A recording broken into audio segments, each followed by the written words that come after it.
Hello दोस्तों, welcome back to our channel MC square maths concept square. आज हम देखेंगे CBSE MP board class 8 chapter 3 understanding quadrilateral की exercise 3.4 का question number first. Question number first में आपको दे रखा है स्टेट वेदर द ट्रू और फॉल्स।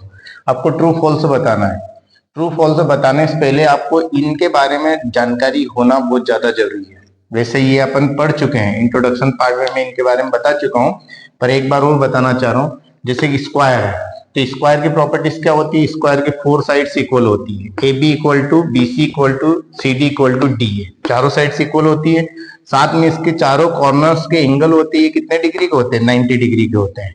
और साथ में इसके जो डायगोनल्स होते हैं, ये डायगोनल्स आपस में क्या होते हैं? इक्वल होते हैं। और ये दोनों डायगोनल्स बाइसेक्ट भी करते हैं। बाइसेक्ट करते हैं मतलब दो इक्वल पार्ट्स में डिवाइड भी करते हैं। तो चूंकि ये दोनों इक्वल है, इसलिए इनके सारे पार्ट्स ओ ए ओ बी ओ सी ओ डी सबके सब क्या होंगे? इक्वल होंगे। ओ ए ओ सी ओ बी और ओ डी सबके सब इक्वल होंगे। ये हो गया स्क्वायर की प्रॉपर्टी। रेक्टेंगल की प्रॉपर्टी देखो, रेक्टेंगल की क्या होती है? रेक्टेंगल में अपोजिट साइड से क्या होती है? इक्वल होती है और पैरेलल भी होती है। ये साइड इसके इक्वल भी रहेगी और पैरेलल भी रहेगी। इसमें जो कॉर्नर्स पे एंगल जो बनते हैं, ये कितने कितने बनते हैं? 90 डिग्री के। ये angle A equal to angle B, angle C, angle D सब 90 डिग्री का होंगे। इसके जैसे ये सब 90 डिग्री के होंगे। जैसे यहाँ पर भी ये सब 90 डिग्री के हैं। ये जब तक आपको पता नहीं होगा, आप ट्रू फॉल्स के बारे में आप समझ ही नहीं सकते हैं। फिर इसके बाद में AC और BD इक्वल रहेंगे। ये जो डायगोनल जो है AC और BD जो है, ये दोनों आपस में इक्वल रहेंगे और एक दूसरे को बाइसेक्ट भी करते हैं। ये दोनों इक्वल है, इसलिए इनके जो ये वाले हिस्से जो है OA OB OA OB OC और OD, ये भी क्या रहेंगे? सबके सब इक्वल रहेंगे। फिर आता है रोम्बस। रोम्बस में क्या होता है? ये स्क्वायर की तरह होता है, इसकी चारों साइड्स इक्वल होती है। पर इसमें एक दिक्कत ये है कि स्क्वायर में क्या होता है? डायगोनल इक्वल होते हैं, इसमें डायगोनल इक्वल नहीं होते। इसमें एक डायगोनल छोटा होता है और एक डायगोनल बड़ा होता है। AC not equal to BD और सेकंड दे रखा है OA इक्वल टू OC। मतलब ये बाइसेक्ट तो करते ही करते हैं। मतलब ये वाला हिस्सा यहां से लगाकर ये वाला हिस्सा इधर वाले हिस्से के बराबर होगा, ये वाला हिस्सा ये वाले हिस्से के बराबर होगा। मतलब OB OD के बराबर होगा, OA OC के बराबर होगा। फिर पैरेललोग्राम होता है। पैरेललोग्राम में अपोजिट साइड से पैरेलल होती है और इक्वल होती है। जैसे AB DC के पैरेलल भी होगी और इक्वल भी होगी। मतलब ये इसके इक्वल भी होगी और पैरेलल भी होगी। ये BC AD के पैरेलल भी होगी और इक्वल भी होगी। ये लिखा है यहाँ पे। और साथ में अपन इसके बारे में डिटेल में प्रॉपर्टीज पढ़ चुके हैं। अपोजिट एंगल्स इक्वल होते हैं। एडजेसेंट एंगल का सम कितना होता है? 180, ये एडजेसेंट एंगल का सम। और ये डायगोनल बाइसेक्ट करता है। बाइसेक्ट बोले तो OA इक्वल टू OC और OB equal to OD bisect भी करता है। ये कुछ प्रॉपर्टीज है जो मैंने यहाँ पे लिखी है। फिर ट्रेपेजियम। ट्रेपेजियम की क्या प्रॉपर्टी होती है? ट्रेपेजियम की एक ही प्रॉपर्टी होती है, कोई सा भी एक पेयर क्या होता है? पैरेलल होना चाहिए। या तो AB और CD पैरेलल होना चाहिए, या तो BC और AD। ये और लगा है, और का मतलब होता है या तो या होता है, या तो इसने पैरेलल होना चाहिए या तो इसने parallel. One pair of the sides will be parallel होगी इसमें। काइट क्या होता है? काइट में क्या होता है? जो distinct pair of consecutive sides होती है। डिस्टिंक्ट पेयर मतलब ये पेयर का जोड़ा इक्वल होता है। Distinct pair of consecutive sides are equal. ये दो इक्वल होंगी और ये दो इक्वल होंगी, है ना। जैसे कि ये डिस्टिंक्ट पेयर, ये दो इक्वल होगी और ये दो साइड्स का पेयर इक्वल होगा। AB equal to AC and AD equal to DC, ये होगा। अब यहाँ पे क्वेश्चंस है, इनको देख करके आंसर बताना है। पहला आपको बताया ऑल रेक्टेंगल्स आर स्क्वायर। जितने भी रेक्टेंगल्स है वो सबके सब क्या होंगे? स्क्वायर होंगे। क्या ऐसा हो सकता है कि जितने भी रेक्टेंगल हो वो स्क्वायर होंगे? क्या ऐसा हो सकता है क्या? क्योंकि स्क्वायर होने के लिए क्या चाहिए? 4 साइड्स इक्वल होना चाहिए, और रेक्टेंगल में तो अपोजिट साइड्स इक्वल होती है। तो ये तो गलत होगा। तो इसका आंसर क्या आ जाएगा? इसका आंसर आ जाएगा फॉल्स। आप चाहो तो यहाँ पे लिख सकते हैं, इसका आंसर क्या आ जाएगा? फॉल्स। यहाँ शॉर्टकट में यहीं पर आपने लिख दिया एफ बोले तो फॉल्स। ठीक है। सेकंड वाला देखो, सेकंड में क्या बोला है? All rhombuses are parallelogram. जितने भी रोम्बस होते हैं वो क्या होते हैं? पैरेललोग्राम। रोम्बस कहाँ है? ये है। जितने भी रोम्बस होते हैं क्या वो पैरेललोग्राम होते हैं? देखो पैरेललोग्राम में क्या होता है? पैरेललोग्राम होने के लिए क्या? क्योंकि वो पूछ रहा है रोम्बस पैरेललोग्राम होते हैं, जितने भी रोम्बसेस है वो पैरेललोग्राम होते हैं। तो ये बोल रहा है कि जितने भी रोम्बस है वो क्या होंगे, पैरेललोग्राम होंगे, रोम्बस पैरेललोग्राम होंगे। तो पैरेललोग्राम होने के लिए चाहिए क्या, अपोजिट साइड से पैरेलल होना चाहिए और इक्वल होना चाहिए। तो क्या ऐसा होता है, देखो ये ए बी क्या होगी, पैरेलल होगी डीसी की, दिख ही रही है आपको डायग्राम में भी, और इक्वल भी है, ये दोनों इक्वल भी है। वैसे तो इक्वल तो चारों है, पर अपन पैरेललोग्राम के हिसाब से अपोजिट पैरेलल भी और इक्वल भी। अब इनको एडी और बीसी को देखो, ये भी इक्वल भी है और पैरेलल भी। तो कुल मिला के जितने भी आपके रोम्बस होते हैं वो पैरेललोग्राम होते हैं, उनके अंदर प्रॉपर्टीज है। तो ये क्या आ जाएगा आपका, ट्रू। इसका आंसर कितना आ जाएगा, ट्रू आ जाएगा। फिर बाद में देखिए क्या है, all squares are rhombuses and also rectangle. जितने भी स्क्वायर्स है वो सारे रोम्बस होते हैं। स्क्वायर की बात कर रहा है ना, जितने भी स्क्वायर्स होते हैं, देखो यहां से बोल रहा है कि ये जो स्क्वायर है ये आपका रेक्टेंगल भी होता है और ये स्क्वायर आपका रोम्बस भी होता है, ऐसा पूछ रहा है।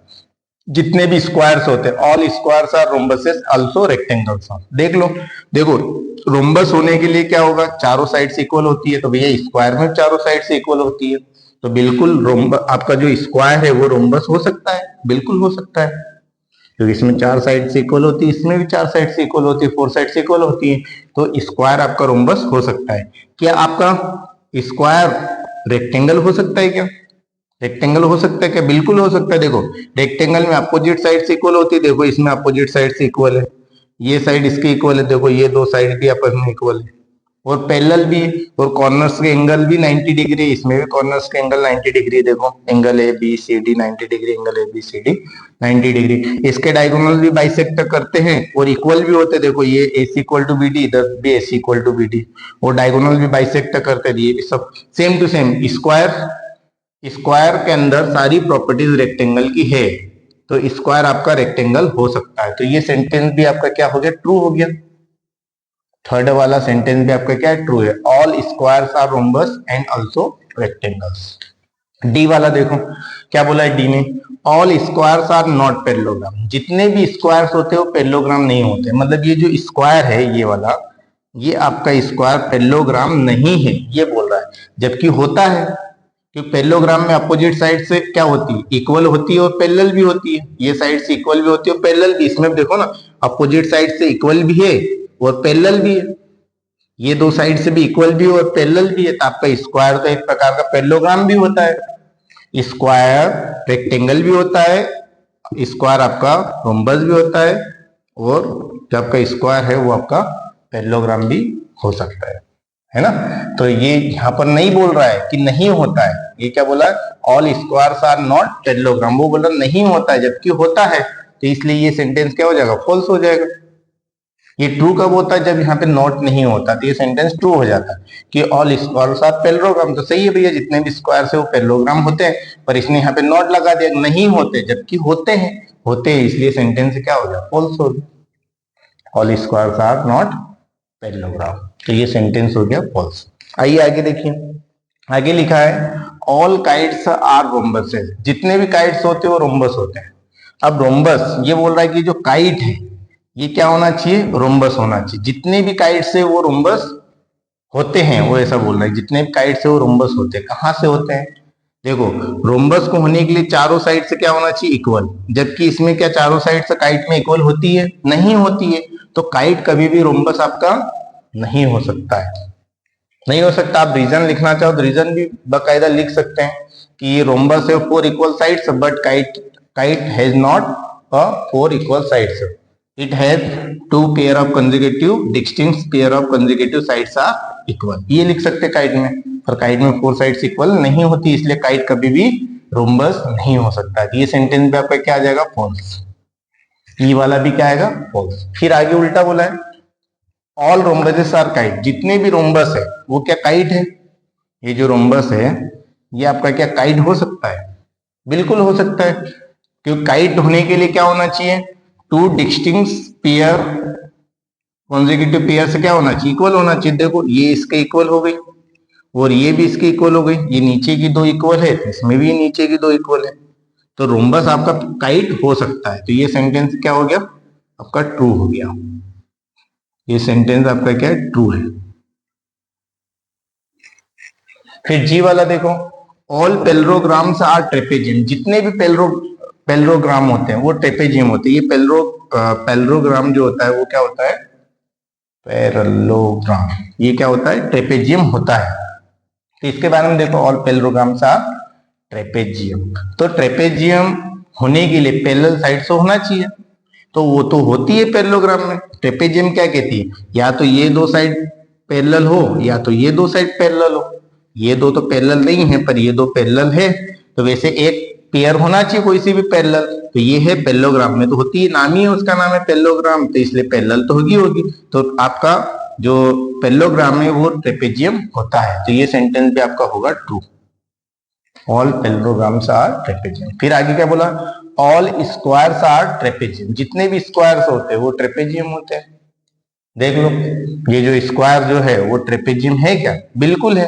क्यों, ट्रेपेजियम होने के लिए क्या चाहिए, दो साइड से पैरेलल होना चाहिए, कोई सी भी दो साइड से पैरेलल होना चाहिए। तो इसमें है स्क्वायर में ये साइड इसके पैरेलल है, ये साइड इसके पैरेलल है, दो दो पेयर्स इसमें तो आपकी पैरेलल है, तो आपको तो एक कोई सिर्फ चाहिए, तो बिल्कुल आपके जो स्क्वायर है उसको आप ट्रेपेजियम भी बोल सकते हैं। ये सेंटेंस भी आपका क्या है, ट्रू है।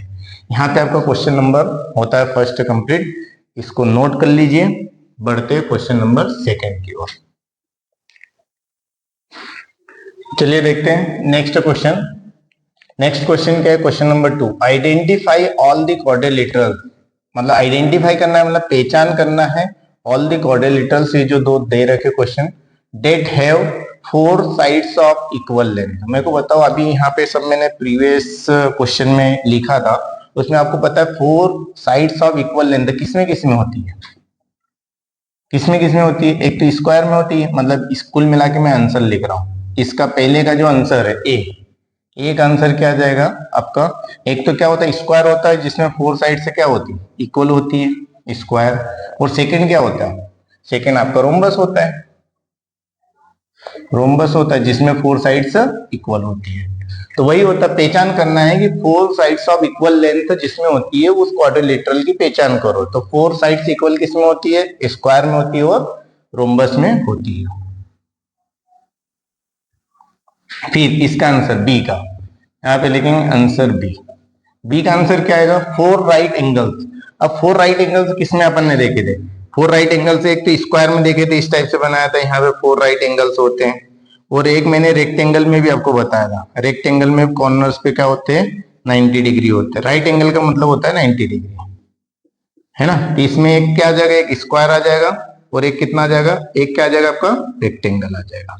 इसका आंसर एक क्या होगा, एक तो वही स्क्वायर और दूसरा क्या होगा, रेक्टेंगल। और क्वेश्चन नंबर थर्ड देखेंगे। क्वेश्चन नंबर थर्ड में क्या बोला है, explain how a square is. Explain करना है कि स्क्वायर कैसे है ये, हाउ मतलब कैसे, a square is a quadrilateral, quadrilateral एक स्क्वायर कैसे हुआ। क्वाड्रिलेटरल स्क्वायर तो होगा ही होगा, कि क्वाड्रिलेटरल का मतलब क्या होता है, क्वाड्रिलेटरल का मीनिंग होता है फोर साइड्स, जिसके अंदर क्या हो, फोर साइड्स हो, फोर साइड्स जिसमें भी होती है उसको क्या बोलते हैं, क्वाड्रिलेटरल बोलते हैं। तो स्क्वायर में भी तो फोर साइड्स होती है, तो आप इसका आंसर लिख सकते हैं। आंसर फर्स्ट का आंसर आप लिखेंगे, क्या लिखेंगे, square has four equal four sides, four sides, square has four sides, so square is a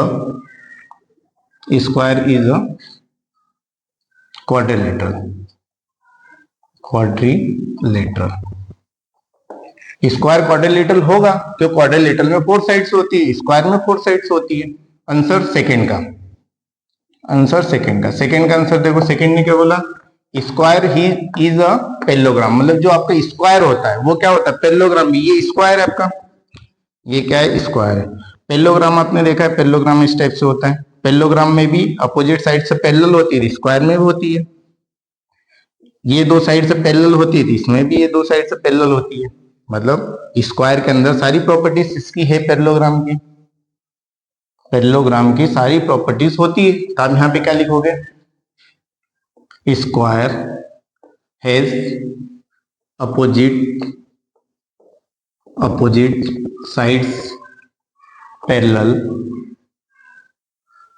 and equal like parallelogram.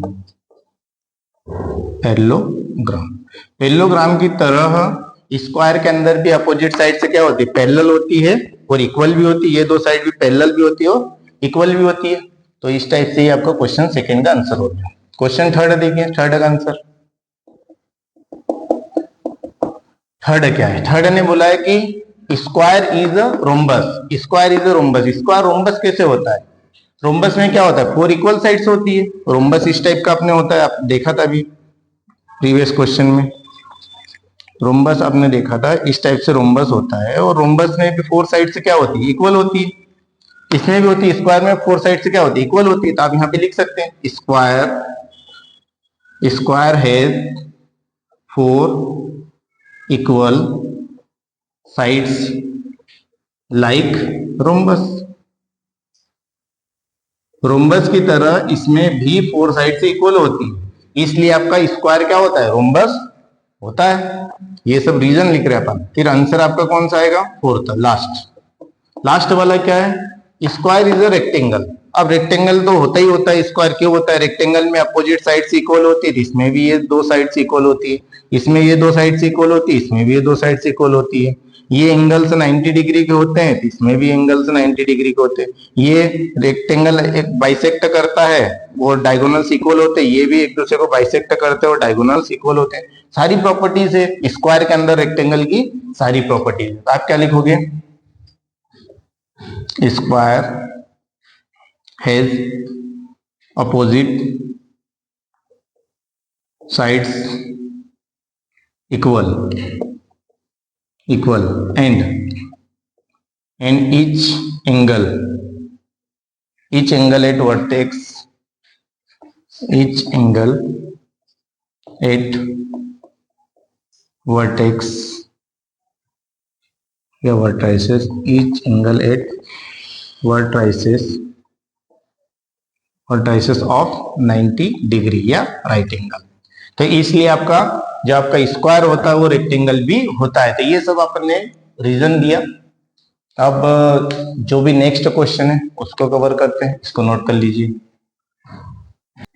अब हम देखेंगे question number 4। Name the quadrilateral whose diagonals are bisect each other. आपको बताना है, quadrilateral का नाम बताना है जिसमें जो डायगोनल्स रहते हैं वो बाइसेक्ट करते हैं एक दूसरे को, ईच अदर, एक दूसरे को बाइसेक्ट करते हैं। तब डायगोनल्स बाइसेक्ट किसमें करते हैं वो देखो। एक स्क्वायर होता है, स्क्वायर में भी डायगोनल्स क्या करते हैं, बाइसेक्ट करते हैं। ये और ये इक्वल होता है, ये और ये इक्वल होता है। रेक्टेंगल होता है, रेक्टेंगल में भी डायगोनल्स क्या करते हैं, बाइसेक्ट करते हैं। दो इक्वल पार्ट्स में ये इक्वल होते हैं। फिर पैरेललोग्राम आपने देखा था, पैरेललोग्राम ऐसा होता है। पैरेललोग्राम में भी आपने देखा था, ये डायगोनल से क्या करते हैं, एक दूसरे को बाइसेक्ट करते हैं। ये इक्वल है इसके, ये इक्वल है इसके। और रोम्बस भी होता है, रोम्बस में भी डायगोनल से क्या करते हैं, एक दूसरे को बाइसेक्ट करते हैं। ये इसके इक्वल होता है, ये इसके इक्वल होता है। तो आपका इसका आंसर, फर्स्ट का आंसर क्या आ जाएगा, जो ये फर्स्ट है इसका आंसर क्या आ जाएगा, यहाँ पे लिखना आंसर फर्स्ट का आंसर क्या होगा, बाइसेक्ट ईच अदर। एक तो स्क्वायर का नाम आ जाएगा इसमें, स्क्वायर। दूसरा आपका इसमें रेक्टेंगल आ जाएगा, रेक्टेंगल में भी डायगोनल्स, इनको डायगोनल्स बोलते हैं। और आपका पैरेललोग्राम भी आ जाएगा, पैरेललोग्राम। और आपका क्या आ जाएगा, एक रोम्बस आ जाएगा, रोम्बस। इन चार चीजों में आपके जो डायगोनल्स होते हैं वो क्या करते हैं, बाइसेक्ट करते हैं। बाइसेक्ट का मतलब होता है दो इक्वल भागों में डिवाइड करना, दो इक्वल पार्ट्स में डिवाइड करना। ये आपका स्क्वायर था, ये रेक्टेंगल है आपका, और ये आपका पैरेललोग्राम, ये आपका क्या है, रोम्बस। रोम्बस में 4 साइड्स इक्वल होती है, डायगोनल्स बाइसेक्ट करते हैं 90 डिग्री पर, और इसमें भी यहाँ पे 90 डिग्री पे क्रॉस करते हैं। पर इसमें डायगोनल्स बड़े छोटे होते हैं, एक डायगोनल बड़ा होता है, एक डायगोनल छोटा होता है। और इसमें दोनों डायगोनल से क्या होते हैं, इक्वल होते हैं, किसमें, स्क्वायर में। अब सेकेंड वाला देखो, whose diagonals are perpendicular bisector each other। Perpendicular bisector बोले तो परपेंडिकुलर का मतलब होता है 90 डिग्री पर काटते हैं, डायगोनल बाइसेक्ट तो करते हैं, और परपेंडिकुलर बाइसेक्टर 90 डिग्री पर जो काटे वो, तो देखो 90 डिग्री पर एक तो स्क्वायर में काटते हैं, ये जो डायगोनल्स होते हैं इनके बीच में ये 90 डिग्री होता है, ये भी 90 होता है, ये भी 90 होता है, ये भी 90 होता है, यहाँ पर भी ये भी 90 होता है, ये भी 90 होता है, ये भी 90 होता है। इसमें नहीं होता है, इसमें ये एंगल छोटा होता है, ये एंगल बड़ा होता है, ये बड़ा होता है, ये छोटा होता है, इसमें भी ये एंगल जो है ये एंगल्स अलग अलग होते हैं, 90 डिग्री पर बाइसेक्ट नहीं करते। 90 डिग्री बाइसेक्ट किस में करेंगे, स्क्वायर और रोम्बस में। तो इसका आंसर क्या जाएगा, एक तो स्क्वायर आ जाएगा और दूसरा रोम्बस आ जाएगा। थर्ड वाला देखो, आंसर थर्ड, इसमें क्या बोला है, name the quadrilateral whose diagonals are equal, जिसमें डायगोनल्स इक्वल हो। डायगोनल्स इक्वल सिर्फ किस में होते हैं, एक तो रेक्टेंगल में होते हैं, ये वाला हिस्सा पूरा इसके इक्वल होता है, ये पूरा पूरा ये पूरा इक्वल होता है इसके, और एक स्क्वायर में भी डायगोनल से क्या होते हैं, इक्वल होते हैं। इसमें दो नाम आ जाएगा, एक तो स्क्वायर आ जाएगा और एक क्या आ जाएगा, रेक्टेंगल। इन दोनों के जो डायगोनल्स होते हैं वो क्या होते हैं, इक्वल होते हैं। ये आपका क्वेश्चन नंबर 4 हो गया कंप्लीट। क्वेश्चन नंबर 5 को देखो। क्वेश्चन नंबर 5 में क्या बोला है, explain why a rectangle is a convex quadrilateral. आपको कॉन्वेक्स और क्वाड्रिलेटरल के बारे में बताया, कॉन्वेक्स और कॉन्केव, कॉन्वेक्स और कॉन्केव अपन ने इंट्रोडक्शन पार्ट में ये पढ़ा था। कॉन्वेक्स जैसे कि कॉन्वेक्स में क्या होता है, कोई सा फिगर का भी हो तो उसके ये जो वर्टाइसेस जो होते हैं ये बाहर की ओर इनका रुख रहता है। ये आप समझ लो कि जिसके डायगोनल से क्या हो, अंदर की ओर, जिसके डायगोनल से अंदर हो वो कॉन्वेक्स होता है। और कॉन्केव में मैंने आपको बताया था, जैसे कि मैंने एक फिगर ये वाला बनाया था, इसमें देखो इसके वर्टेक्स कहाँ है, अंदर की ओर है, तो ये आपका कॉन्केव हो जाएगा। पर इसके तुम डायगोनल से देखोगे तो देखो इसका डायगोनल से एक यहाँ पर बनेगा, ये वाले वर्टेक्स का, ये वाले वर्टेक्स का डायगोनल बाहर बनेगा। जिसका डायगोनल बाहर बने, एक भी डायगोनल का बाहर बन गया तब समझ जाना वो कॉन्केव है। क्या है, कॉन्केव। तो आप यहाँ पे बोलोगे, एक्सप्लेन करना है जो आपका रेक्टेंगल होता है, ये रेक्टेंगल, ये रेक्टेंगल क्या है आपका, कॉन्वेक्स क्वाड्रिलेटरल होता है। कॉन्वेक्स बोले तो कॉन्वेक्स तो है ही, देखो ये सब बाहर है, कॉन्वेक्स है। और दूसरा रीजन ये दे सकते हैं आप, इसके डायगोनल क्या है, अंदर, जिसके डायगोनल कभी अंदर है तो वो कहलाएगा कॉन्वेक्स क्वाड्रिलेटरल। हम यहाँ पे लिखेंगे, सिंस डायगोनल्स ऑफ रेक्टेंगल, ये आंसर लिख रहे हैं अपने, since diagonals of rectangle are inside the rectangle, inside the rectangle के क्या होते हैं, अंदर होते हैं। सो रेक्टेंगल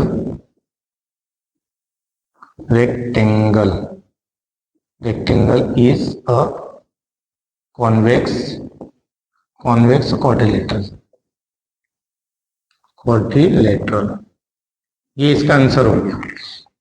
रीजन क्या लिखा, क्योंकि इसके जो डायगोनल्स है, ये आपका क्या है, रेक्टेंगल है, इसके डायगोनल देखो, डायगोनल क्या होते हैं, जो एडजेसेंट वर्टेक्स को छोड़ करके जिनको मिलाते हैं। ये डायगोनल ये हो गया, यहां से मैं खींच जाऊं तो इसके एडजेसेंट वर्टेक्स को छोड़ दो तो ये आपका एक डायगोनल ये हो गया, एक डायगोनल ये हो गया, ये अंदर की ओर है, इसलिए ये क्या होगा, कॉन्वेक्स होगा, अंदर की ओर है।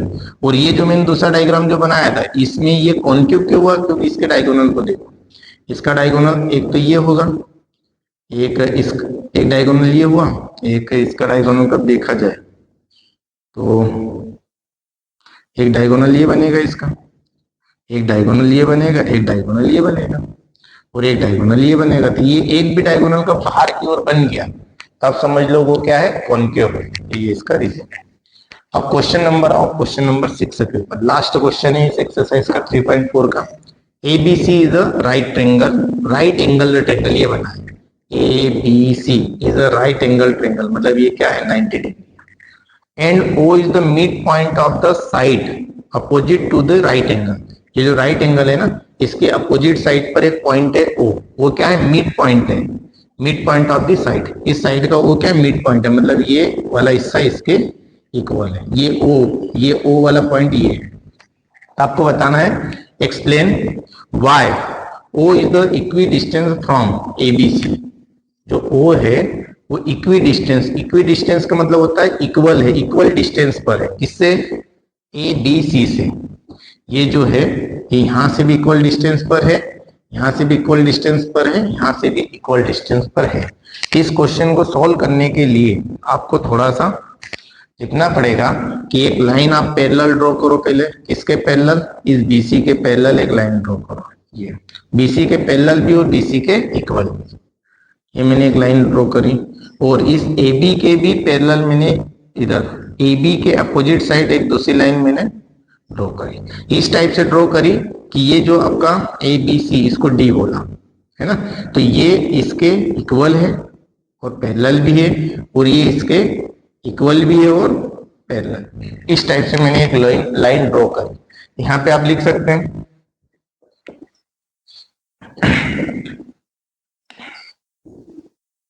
we draw two lines AD and DC, AD and DC such that AD parallel to BC, ये BC के पैरेलल भी है, एंड पैरेलल टू BC, और जो AD है ये इक्वल भी है BC के। इस टाइप से आपने ड्रॉ करी एंड जो और साथ में दूसरी कौन है, AB, सॉरी एक तो अपन ने क्या AD ड्रॉ करी BC के पैरेलल, और एक कौन से ड्रॉ करी आपने, ये DC ड्रॉ करी, ये किसके पैरेलल है, AB के, DC पैरेलल है AB, एंड और साथ में क्या है, जो DC है वो इक्वल है AB के। तो कभी ऐसा मैंने कब कर लिया, कुछ ऐसा अरेंजमेंट कर लिया, तो इसका मतलब क्या हुआ, इसका मतलब ये हुआ कि एक प्रकार से रेक्टेंगल बन गया, रेक्टेंगल बन गया ना। अब यहाँ क्या लिखोगे, नाउ क्वाड्रिलेटरल बिकम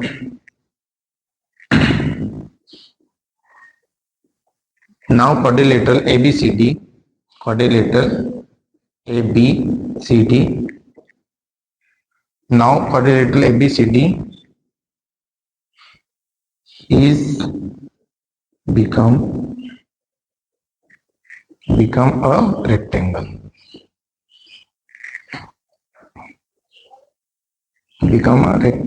अब ये क्या है, आपका एक रेक्टेंगल बन गया। और रेक्टेंगल के बारे में आपको पता है, रेक्टेंगल के बारे में क्या पता है, रेक्टेंगल के जो डायगोनल्स होते हैं वो एक दूसरे को बाइसेक्ट करते हैं, वो क्या करते हैं, एक दूसरे को बाइसेक्ट करते हैं और इक्वल भी होते हैं। इसके दोनों डायगोनल्स इक्वल होते हैं, जैसे कि ये डायगोनल AC इक्वल है किसके, BD के। अपन ने अभी लिखा था, क्या लिखा था, किसमें डायगोनल्स इक्वल होते हैं, ये name the quadrilateral whose diagonals are equal, equal किसमें होते हैं, रेक्टेंगल, और रेक्टेंगल में इक्वल होते हैं, ये डायगोनल और ये डायगोनल इक्वल होते हैं।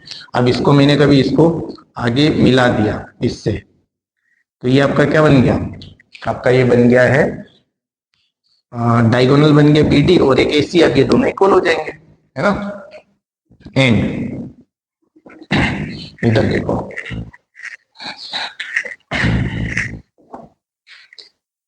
इसके नीचे लिखना and diagonals of rectangle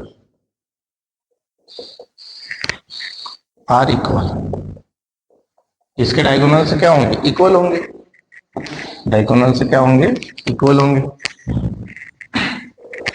diagonal से इक्वल होंगे मतलब क्या क्या इक्वल होगा, इसमें AC इक्वल होगा BD, AC इक्वल होगा BD, है ना। तब AC का आधा तो इक्वल है ही, AC का आधा तो इक्वल है, AC का कभी हाफ करूंगा, इधर भी मैंने 2 से डिवाइड कर दिया, देखो AC का हाफ कर दिया, AC का मैंने आधा कर दिया, इधर BD का आधा कर दिया, तो आप देखो AC का आधा क्या होगा, AC का आधा OA भी होगा और OC भी होगा, है ना।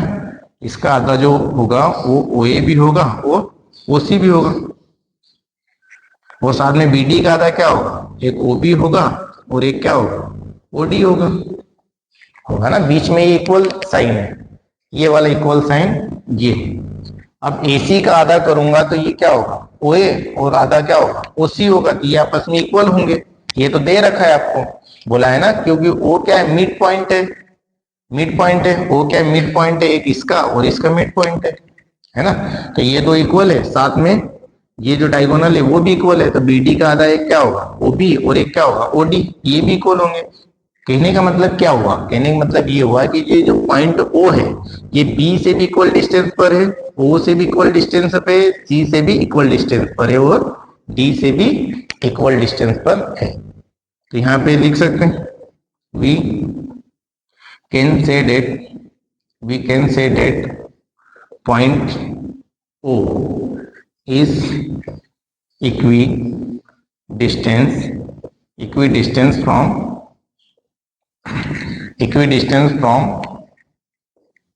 from point A, B and C. A, B and C, ये तीन पॉइंट से ये क्या है, इक्वी डिस्टेंस पर है। कौन, ओ। यही तो पूछा था आपसे, देखो क्वेश्चन पढ़ो। ABC is right triangle and O is the midpoint of the side opposite to the right angle। यहाँ पे राइट एंगल बना है, इसके अपोजिट जो साइड है उसका मिड पॉइंट है। AC का मिड पॉइंट O है। तो आपको क्या बताना है, explain why O is the equidistant from ABC। जो O है इक्वी डिस्टेंस पर है, बराबर दूरी पर है ABC से। ये A से भी उतनी दूरी पर है, B से भी उतनी दूरी पर है, C से भी उतनी दूरी पर है। तो यही तो अपने प्रूव किया। इसके लिए अपने क्या किया, पहले रेक्टेंगल बनाया, इस लाइन के पैरेलल एक लाइन ये खींची, इसके पैरेलल एक ये लाइन खींची, तो बन गया रेक्टेंगल। रेक्टेंगल बन गया तो रेक्टेंगल में क्या होता है, diagonals of the rectangle are equal, मतलब AC इक्वल हो गया BD के। अब इसका हाफ कर दिया, AC का हाफ किया और इधर BD का हाफ कर दिया। AC का हाफ मतलब ये दोनों इक्वल है, तो इनका आधा आधा हिस्सा भी इक्वल होगा। जैसे कि ये दोनों मार्कर इक्वल है, इसका मैंने आधा कर दिया, इसका भी आधा कर दिया, इनके हाफ हाफ भी तो क्या होंगे, इक्वल ही होंगे। तो वैसे वैसे AC का हाफ किया, इसका हाफ का मतलब होता है 2 से डिवाइड कर लो, किसी को भी 2 से डिवाइड कर दो तो उसका हाफ हो जाएगा। तो AC का हाफ क्या हुआ, AC का हाफ हुआ एक तो OA और एक हुआ OC, ये भी इक्वल है। और BD का हाफ क्या हुआ, OD और BD, ये भी इक्वल है। तो इसका मतलब क्या हुआ, हम कह सकते हैं ये जो O है इससे भी इक्वल डिस्टेंस पर, इससे भी और इससे भी इक्वल डिस्टेंस पर है। Clear note, okay. यहाँ पे ये एक्सरसाइज होती है खत्म। और अब नेक्स्ट एक्सरसाइज पढ़ने से पहले इसके कुछ एग्जांपल्स है, कुछ बच गए हैं, देखते हैं उसका वीडियो तैयार करते हैं, एग्जांपल्स का भी, और मिलते हैं नेक्स्ट वीडियो में। Thank you very much, best of luck.